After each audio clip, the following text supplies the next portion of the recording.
Let me read you something. Well, I was born in the desert, came on up from New Orleans, came up on a tornado, sunlight in the sky. I went around all day with the moon sticking in my eye.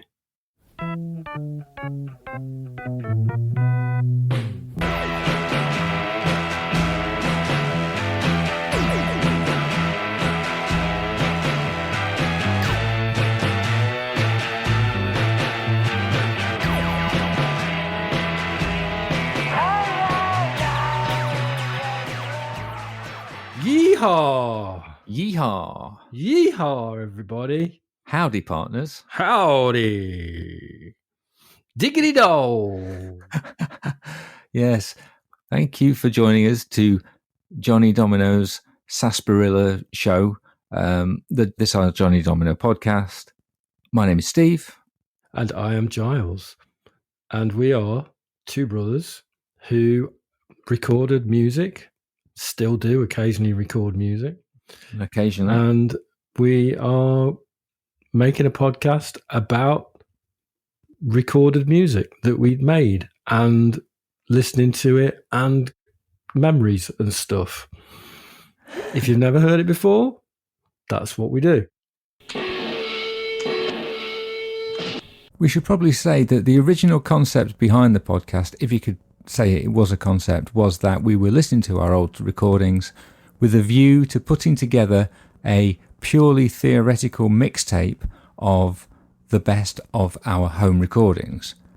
Since that time, we have taken the probably fairly obvious step of turning the theoretical mixtape into an actual mixtape, which is now available on streaming sites and various other online platforms under the name of The Best of This Our Johnny Domino Volume 1. Link in the show notes. We're going back to a standard episode today after the last episode, which was about other people's music, which was kind of interesting, right? Very enjoyable. And we're now going to go back to the ready salted version of the podcast. Original flavour, where we're going to listen to 3 songs that we did a while ago and reassess our creative endeavours, as it were. Does that make sense? Well, it makes sense to me. Okay, well, that's the main thing. Absolutely. I was going to say, if you've sort of not listened to the podcast that much before, I don't know, that could happen, I guess. There might be someone new. Then I'm going to say, don't go back and listen to the first episodes. Not yet. Kind of start somewhere in the middle, I would say. Because the first ones, we really didn't know what the hell we were doing. But I think we've got a bit better as we've gone along. Believe it or not. Yes, this is the improved version. This is the improved original flavour. So stick on the ones after about the first 8, perhaps. First 8. Until you get really into it. And then you can go back. And then you can, if you're anything like us, you'll be like, I prefer the early stuff. Before they got their shit together. Yeah, you might do if you're going to be an awkward bogger. As our ridiculous introduction may have tipped you off, this is it's not really, it's a very loosely American-themed edition of the podcast. It is. It's tenuous. It's just a theme. Yeah. And I think it's more about the America of our imaginations rather than actually about America, because I don't know about you, I've been to America a couple of times. Me too. And, it wasn't exactly like how I imagined it when I was in my younger days, because I totally fell for the cinematic and musical version that I imagined for myself, which was kind of a cross between David Lynch and Friends. Okay. What were you expecting to see Dennis Hopper? Yeah, something like that. On a gas mask. Yeah, in Central Perk. Something like that. That'd be a good episode of Friends, the one with Frank Booth. Yeah. And it wasn't really like that. In fact, some of it was a little bit like Coventry or something like that. But there you go. I must have gone to different parts of America then. We must have. Anyway, one thing that we did experience was a place that was based on America, loosely again, that we both worked at, which no longer exists. And that was the American Adventure theme park. Yes. It was open between 1987 and 2007. It was a theme park built on an area of a country park that had been subject to deep sea and open cast coal mining, which is a very bucolic and attractive idea. It had a kind of an Old West and cowboys versus Native Americans theme. Let's put it that way. It did. In its early days, that was what it was, really. There were less enlightened times. So it was definitely cowboys versus it was Wild West, Native Americans. It was Wild West. Yes. And it was a theme park, and it was right on our doorstep. So basically, everybody our age, well, a lot of people our age who lived in Ilkeston, would got a job there for the summer. Yeah, definitely. And I don't know. I mean, it was all right. My memories of it are quite misty. I think I kind of sort of enjoyed working there. No, you didn't. You didn't. You hated it. I hated it. I hated it so much. But as I appreciate that as it gets further away, it looks more attractive in comparison with actual work. It was long days. Oh, they were long days. And it was busy.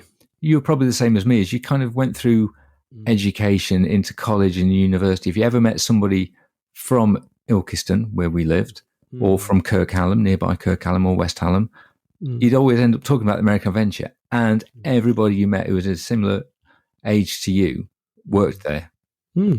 I met loads of people over the years who worked there. And, the idea of working in a theme park sounds all right, I suppose, in theory. Yeah. And we did various jobs, didn't we? Yeah. But it was a funny one because I remember on the first year that I worked there, they were very into getting the staff to try and speak in American accents as well, which was a bit of a challenge for most people from the Ilkeston and Heanor area. Absolutely. So it was a bit like, Yeehaa Mi Duck. Yes. When I worked there, I used to work on like the concessions selling overpriced drinks and snacks to angry parents. And angry parents was like basically their kids had said, "I want a drink," and then you say that's £2 for a can of Coke, and they'd just be chuntering to themselves about it. But on my breaks, I would always make sure I timed it for. There was like a Wild West cowboy show that happened in an area of the park called Silver City. And at a certain time of the day, there'd be an announcement over the speakers, and the guy would be really putting on his best American accent. And it would be something like, "Come on down to Silver City.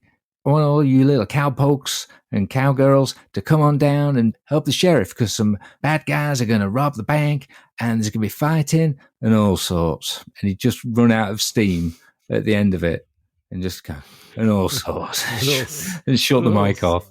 That was very typical of the sort of thing, wasn't it? More American Adventure memories later. Shall we listen to a song? Yes. Now, this is a song from the first session of Johnny Domino recordings, which would be summer 1993, which was the only summer I worked there, was summer 1993. And it features a story written by you, being read by yourself and Abigail.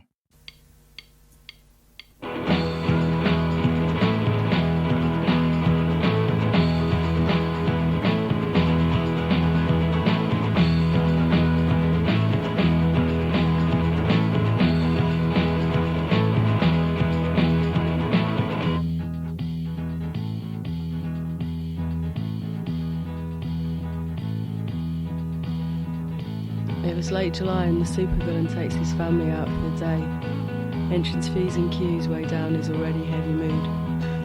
Children start flying off in several directions at once, exploding on impact against the rides. "Hey Dad," comes a small voice, "buy me one of those."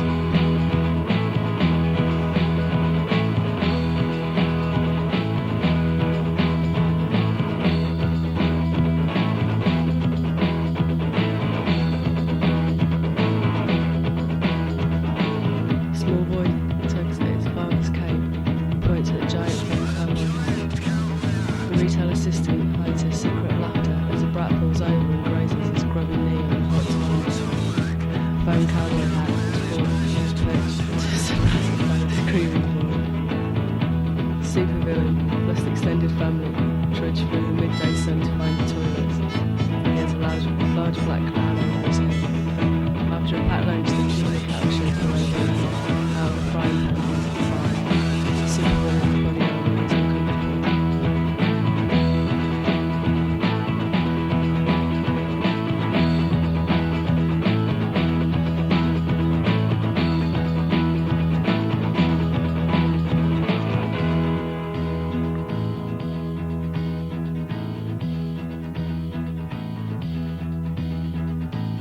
As a result, and as a favour to the human race, Supervillain declares a religious crusade against all theme parks.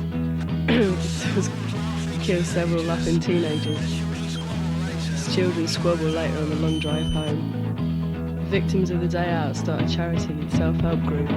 Doctors of the charity research grant develop personal portable theme parks. Dr. Doom is foiled again.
Four-track madness. Hey, let's have a bit of tech talk. One of the things that we didn't often do with our 4-track recorder was something called bouncing down. If we needed multiple instruments, we would tend to record them all at once, like getting people to kind of shake something in the background or play bass at the same time as a guitar track. Now, on that one, for some reason, we ended up bouncing stuff down. But in doing it, I've discovered that by bouncing down all 3 tracks onto one in a certain way, I could actually make the tape feedback. So that was what the noise was at the end. Oh, it was a good noise. I enjoyed it. Possibly a bit too much, but there you go. No, I liked it. Yeah. And that was a song called Day Out, about theme parks, I suppose, ostensibly. But one being visited by a supervillain called Dr. Doom, who decides that he gets so annoyed with his kids on the day out that he tries to destroy people in the theme park. Yeah, I guess that's how I was feeling. Yeah, unfortunately, it's one of those songs we've talked about before where the vocals are a little bit too quiet. And no disrespect to Abigail, I think you can kind of tell she wasn't really into it. That was a one take. That was a one taker because you can hear her laughing and clearing her throat at various points. Yeah. But it has its own charm. It did. I quite liked it. And it did make me think about the American Adventure, really. I did do a couple of jobs at the American Adventure. I did spend some long days dressed as a Indian, Native American, right? In those days, it was definitely cowboys versus Indians. Yeah, and I had a black wig on. Mm-hmm. And obviously I couldn't wear my glasses because that would not be in character. No. And I had long days painting children's faces. Yes. And that was arduous, man. I mean, that would be from like 9:30 in the morning till 6 o'clock at night with minimal breaks with a queue of kids. Yeah. Mainly kids. That must have been quite challenging. It was hard work. But I got very good at painting very quickly. Probably learnt more about painting doing that than I did at university, to be honest. Doing an arts degree. But the main reason I think that's quite challenging for you is because you'd have to do it without your glasses on. No, it's all right. You get close enough. You have to be quite close to their heads to paint them because you've got to clamp their head with one hand and then paint. And, I did loads of cats and dogs. Difference between a cat and a dog is that the cat's got a pink nose. Oh, right. Did loads of butterflies. Nice. Did a lot of Spider-Man, and Ultimate Warrior was very popular at that point. Interesting. Ultimate Warrior. The thing I remember about that period of you being at American Adventure is obviously every staff member, they weren't called cast members like they are at Disney. They were definitely staff members. You were staff. Yes, I was staff. They had to wear a name badge. Now, obviously, they didn't have one for your name, Giles, but the closest they could come to it was Grin. Yeah. Which I always thought was hilarious because you don't think I grin very much. I think the Woodward brothers are not known for their jocular, easygoing attitude, sensibility. So the fact that you were called Grin. Grin, the myopic Indian. Yes, the myopic Native American face painter. Yes, that's it. And you hated it when you were there. I don't know. You did. Don't forget. Rose-coloured glasses, much. You know. And then another good job I had lots of jobs there, was in the days before they had an automated camera at the bottom of the log flume drop, right? Yes. People still wanted their photo taken. So me and my mate stood at the bottom of the log flume with 2 cameras and took photographs of the log flume car as it went down the log flume. And then when we got to the end of the film, because it was a film camera, we'd like run the film to the office, and then they'd get processed, right? And people would get a ticket off us as they went past, and then they'd take it to a little booth and fill in an envelope, and they'd get their photograph posted to them like a week later. That's mental. That was what it was like in them days. Past is like another country, isn't it? Yeah, it was mad, wasn't it? And I can't believe I'm that old. But here we are.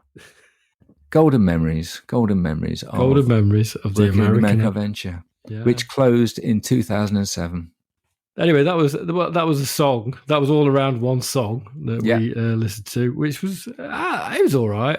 I don't mind it. I like the sound at the end. Yeah, I enjoyed it. It was it was carefree days faffing about on the 4-track, the first season that we had it, and. We had an American Adventure theme park. One other interesting thing about the American Adventure is there was a band called the Electric Soft Parade. They got nominated for a Mercury Award. They were 2 brothers.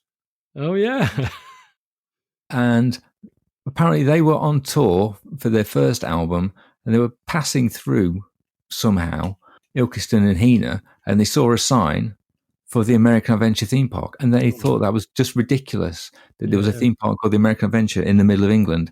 And their second album was called The American Adventure. Yeah. And the second album did not go very well.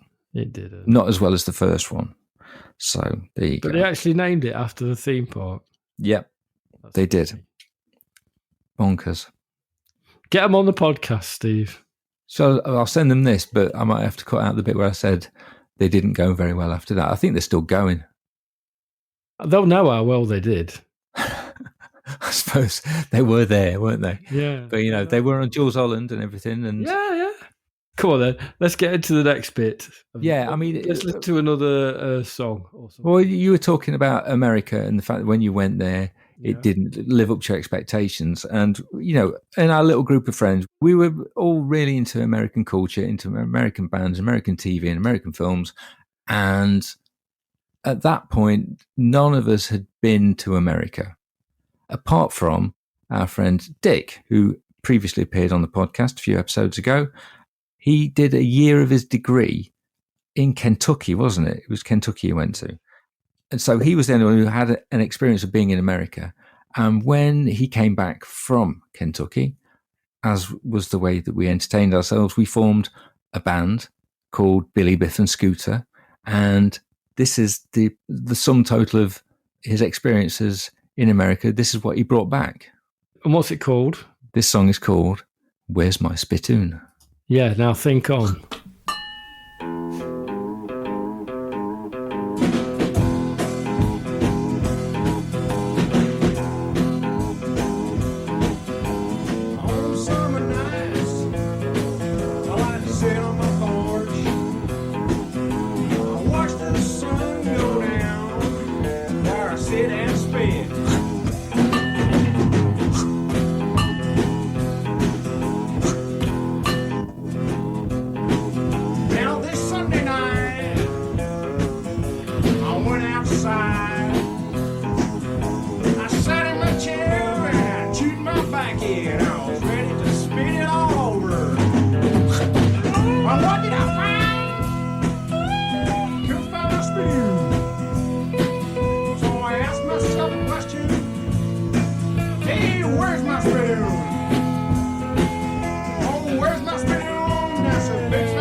I looked upstairs. I looked in the barn. I looked into the house. I looked into the toilet. I looked into my gun barn. I couldn't find it nowhere.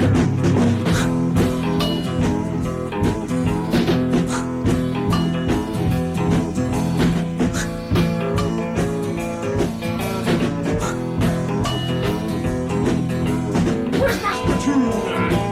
I'm getting at you. Where's that spittoon gone?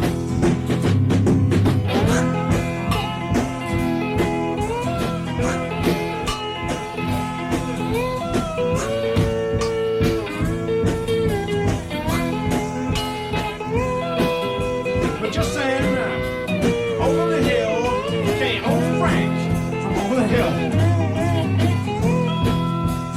In his arms was a brightly shining spittoon. I was so excited because Becky was beginning to taste what we found, and I was ready to. Here it came, walking down the track. The sun was beginning to set, and I thought, hey, I can spit. So we came up to the porch, and before it even put it on the ground, I went. Only I missed and hit him straight in the eye. I tried again. I got it in there, in my spittoon. I got a spittoon. It's so fine. It's a family heirloom. With pictures of the sun and the moon engraved on its side.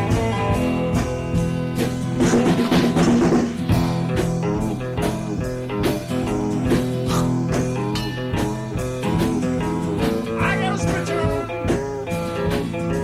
It's a family heirloom. With pictures of the sun and the moon engraved on its side. Everybody now.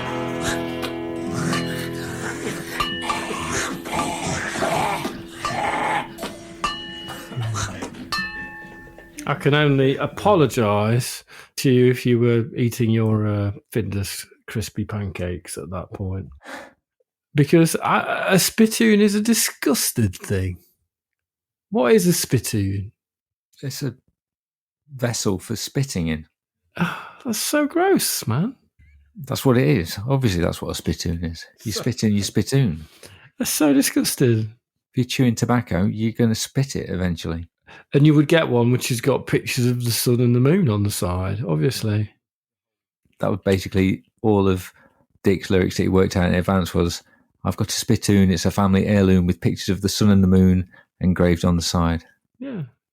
I think the pictures of the sun on the moon might add a little something to it. Bit of gravitas. Yeah, definitely. But a disgusted thing. I like the sound, though, he's making, hitting probably not a spittoon. That's good. One of Mum and Dad's pans, that was. Yeah, pretty good. I like the bit when he forgets to actually hit it. Yeah. He's got one job. Ding, and he forgets to do it. And that was me on electric guitar, Dick on vocals and saucepan, I'm assuming, Albert on drums, and Jock on acoustic guitar. Oh, there you go. Which is a cosy little combo. You sounded pretty good. Billy, Biff and Scooter. Biff and Scooter. You got it going on there. Yeah, we did record some other songs, but quite a few members of that band are professional people now, and they don't want that kind of thing broadcasting widely. Well, I think the spittoon's bad enough. That's the most palatable one. Yeah, I know. We had fun. Do you think Dick came up with that because he had experiences of a spittoon while he was in Kentucky? I'm not sure. I have to ask him. I think he experiences of chewing tobacco. Oh, did he? Probably. Oh, yeah, probably, yeah. I've never done that. No, I can't think it's good for you.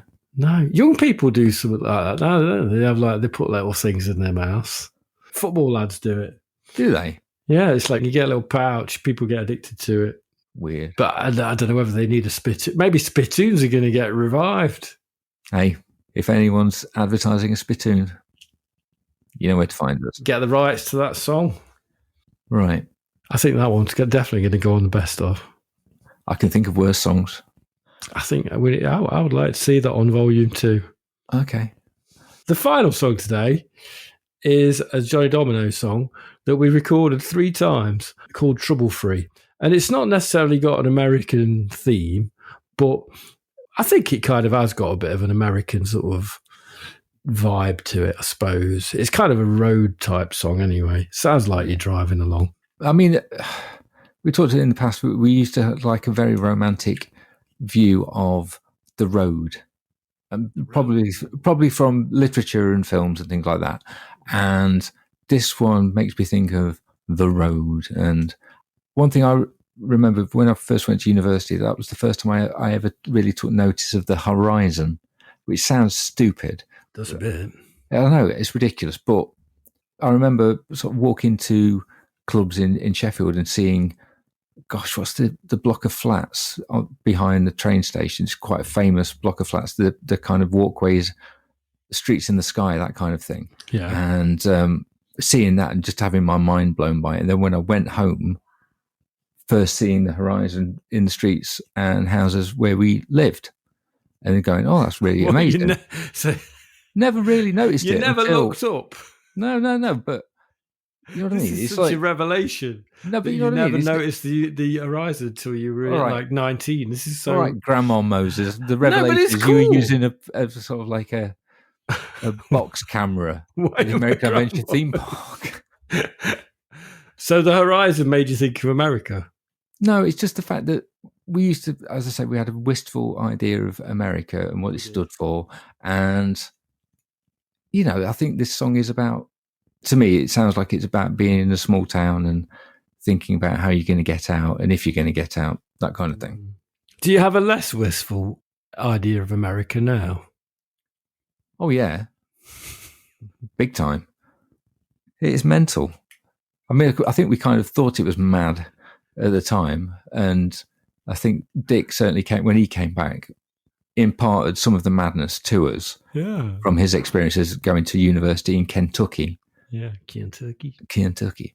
We haven't done enough like weird American accents in this. No. Well, you do a little bit on one of these versions of this song. Oh, God. Because this is a song which we did record 3 separate versions of. Now, one of them, towards the end of Johnny Domino's active existence. Stop that. The first era, the first era of the Marvel universe of Johnny Domino, the Johnny Domino cinematic universe. Dead yet? Jesus Christ! All right, man. Anyway, before we stopped doing it for the first time, yoik! I put up a free compilation album called "The Best of the Shithouse Masters." Now, that is what we called all of our 4-track recordings at the time, and one of the versions of Trouble Free was on there. And that was the 3rd version, which is the 3rd version, a 3rd iteration. People who are listening to this podcast are starting to get glazing over. Yeah, they're either going to turn it off, or they've got to make a cup of tea, or they're just thinking, "Oh my God." Yeah. Anyway, which one we're going to listen to first? Ooh, well, let's do the 3rd one. What, you want to listen to a bit of the 3rd one? Yeah. Go on then. Describe the 3rd one quickly, briefly. Well, it's a very clean version, and it's recorded very nicely on acoustic guitar. This is bonkers that we're listening to the last version first, but okay, let's go with it. We must do what we promised. So this is where we ended up. Each other away from the safety of the zone. We walked into the glass before, but that won't happen anymore. Sounds a bit REM. It's all over me. We both know too much to be happy. Out of time era REM.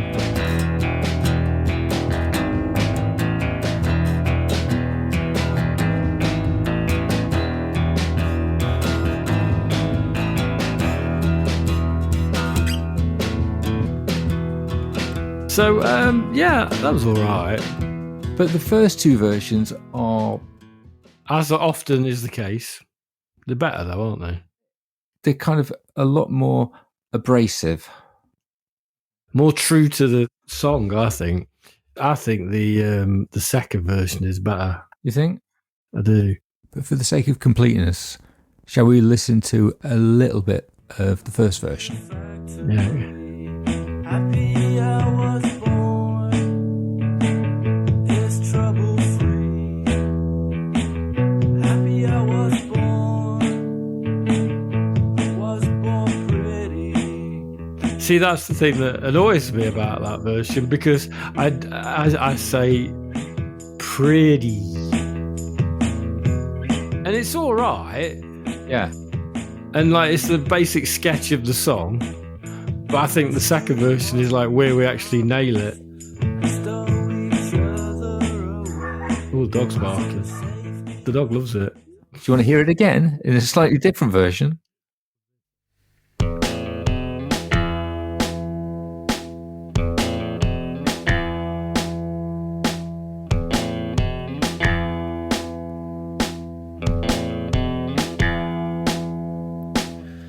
Tracks pull me along, past places I don't want to go. The view threatens me with life in a factory.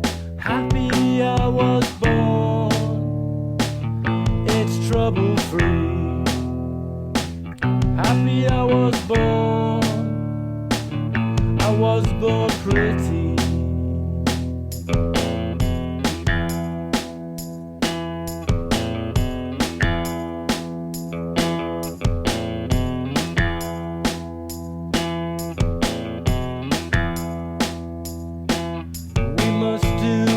We promised and stow each other away from the safety of the door.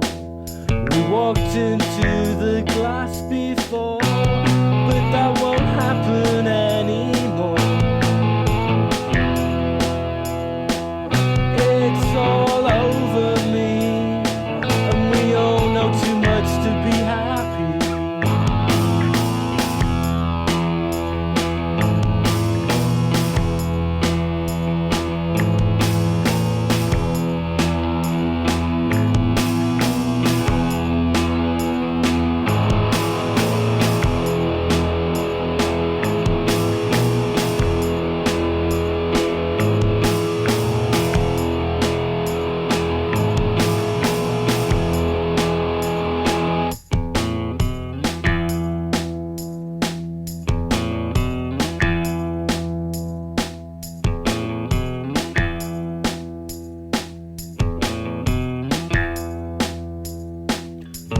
Stop the furnace of love, undo the seatbelt of fear. The holes are joined by glue and tape, making sure our love can't escape. Happy I was born, it's trouble-free. Happy I was born pretty.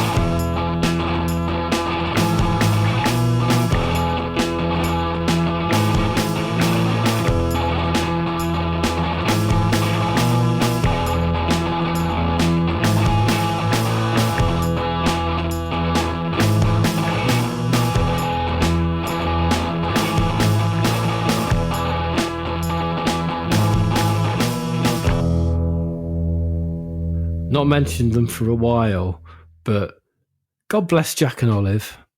I was just thinking the exact same thing because Let's just mention who Jack and Olive are. Oh yes, sorry, of course, because they don't know.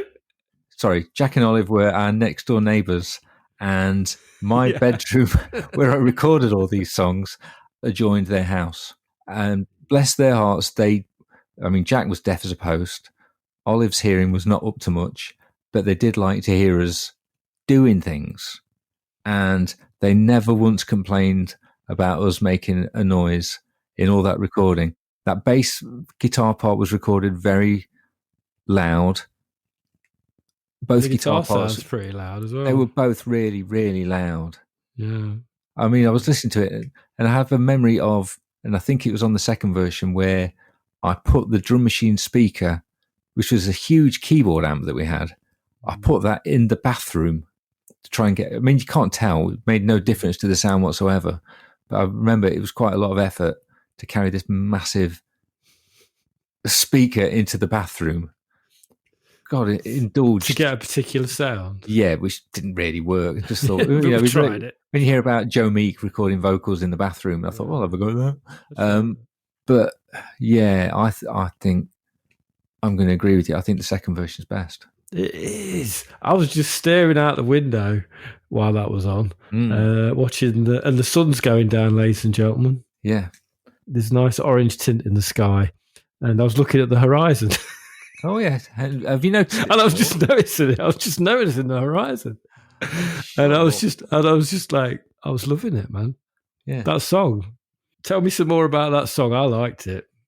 That second version was good, right? I enjoyed it. I mean, I was is it Glue Man, the Fugazi song? I really like the feedbacky, sort of noisy guitar bits that Ian MacKaye does on songs like that, and that kind of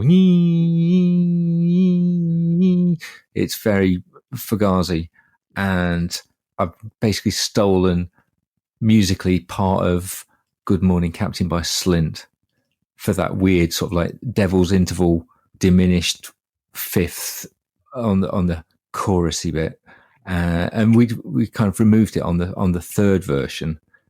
I just enjoyed listening to that. Did you agree with me that is the best version? Yeah, because the vocals are a lot better. As you say, it's less affected, and you sing it quite straight, and I play it quite straight. There's no sort of additional rhythm guitar parts. It's just very sort of, these are the notes that need to be played. So even if no one else got anything out from this podcast, we did, because we reassessed some of our recordings. Yes. And we decided on which one was the best of an ancient song that we recorded ages ago. That no one's ever heard. Yeah. So there you go. So at least we got something out of it. So of the three songs that we listened to, yes, which one would be potentially going on to Volume 2 of the very best of This Our Johnny Domino? Well, I think definitely the second version of Trouble Free. I'm down with that. Yeah, from the safety of the dome. Yeah. Brackets. It is about Logan's Run, by the way. It's nothing to do with America. Yes. And I think we should also include Billy Biff and Scooter, Where's My Spittoon, as well. Okay. Don't you? Look, I'll go along with it. It's cool. I want that. I'd like that to be on Spotify. You'd like to hear Where's My Spittoon on Spotify. You'd like that occasionally popping up on someone's playlist. Just in case there is like a Spittoon revival. Okay, well, we've better get Volume 2 done very quickly then. It could happen. Okay, that's good. So we've fulfilled the remit of the podcast. Thank you for listening to the podcast. If you have enjoyed it, please share it with someone that you know. Just hold hard there a moment. You let me go really far into that then. That was much further than you let me go normally. Just hold hard. Is he going to do it? Hold hard. Okay. Because I've thought of something to say. And it was just something that I was listening to the other day, and something I've been listening to a lot recently. And you know how this episode is about American music and American-inspired music. Mm-hmm. Would it surprise you that I'm not going to talk about anything American and nothing to do with country music or anything at this end bit? It would surprise me. I'm going to talk about a Welsh language album. I've been listening to Gweno. Oh, yeah. And I've been listening particularly to the 2014 album, which I'm going to try and pronounce, Yeehaa Ola. Is that the album I bought you? I think you might have bought it. I think I bought it for Christmas. Yeah. It was on the bottom of a pile for a very long time. And I've listened to it. I have listened to it on and off. Yeah. But I've just dug it out again, and I can't stop listening to it. It's such a good album. Cool. I am absolutely loving it. And it's an album which every song is in Welsh, apart from one, which is in Cornish. Yeah. And it's based on a Welsh language science fiction novel called The Last Day. Can I just say, if ever an album was bolted on for you to listen to, it was a Welsh language album about a science fiction novel. That's got your name written all over it. I know, but it took me such a long time to get into it, Steve. Yeah. And now I am completely obsessed with it, right? And I think Gweno on this album is a kind of a genius, actually. Yeah. Really. I mean, I love the sound of it. It was her first album, and she started making it like a long time before the album actually got recorded. And it began as a collection of everyday sounds and like field recordings and stuff that she kind of made. And they're sort of like they're all these kind of sounds that have been sort of sampled, and you can kind of tell it's got like a texture to it, which is like really interesting. And the whole album is like, it's kind of electro, but it's got kind of a wonky aesthetic to it. Like homemade, isn't it? Yeah. And the instruments are like really interesting sounding. And I've listened to her like more recent work. I'm afraid I'm not loving it as much. Yeah. It's like the last two albums she's recorded. There's some good stuff on there, but they just don't got the charm of this first album. I really, really love it. And I think she's gone down the route of having more like a band and stuff like that playing. Whereas this is like really got a great sound to it, and it sounds like something that someone's kind of collaged together. And I really love listening to music in a different language. I think I actually don't know the story of the science fiction novel, but interestingly, the English translation is just being published, and I've ordered it off Amazon, and it's going to be released in June. So I'm going to buy the English translation of the book that the album is based on by an author called Owain, who wrote it in 1976. I'm going to read it, and then I'll tell you whether it's as good as the album. Yeah, there you go. Album. So that's my tip-top tip. It is a tip-top tip from 10 years ago. Your tip-top tip from 10 years ago is a Welsh language album with one song in Cornish. Yes. Thank you very much for that. I love how abstract it is that on a podcast episode which is loosely about American things. You're not talking about country music. You're talking about a Welsh language electro-pop album. That's the way we roll, man. It certainly is. And that is why we never got successful. It's that kind of wonky logic that led us where we are. Yeah. So the next episode of the Johnny Domino podcast is going to be out in a couple of weeks' time, hopefully. Yes. Fingers crossed. And it's going to be another All Them Trimmings episodes. Some more of them trimmings. More of them trimmings. So we're going to be hearing some more songs that people have recorded in response to our incredible lyrics that we found in the book Rock Talk by the band Out to Lunch, Dale and Jonty. Yes. And if you have still not recorded your version of the song, you've got time still. You never know. We might be able to include it in a future episode. So send it in. And also, if you've got any old little nuggets of 4-track recording that you've made, we're doing this just to share our crap. Share your crap with us, and we'll play it, and we can all enjoy our own wonderfulness together. Beautiful. That's what we're going to do. Thank you very much for listening. If you've enjoyed it, please share it with one person that you know who you think would be interested. Preferably a cool person. Doesn't matter. Also, follow us on social media on Instagram and Facebook. All the relevant links and related video material will be included in the show notes. Thank you very much. Love you, Steve. Back at you, bro. Everybody now!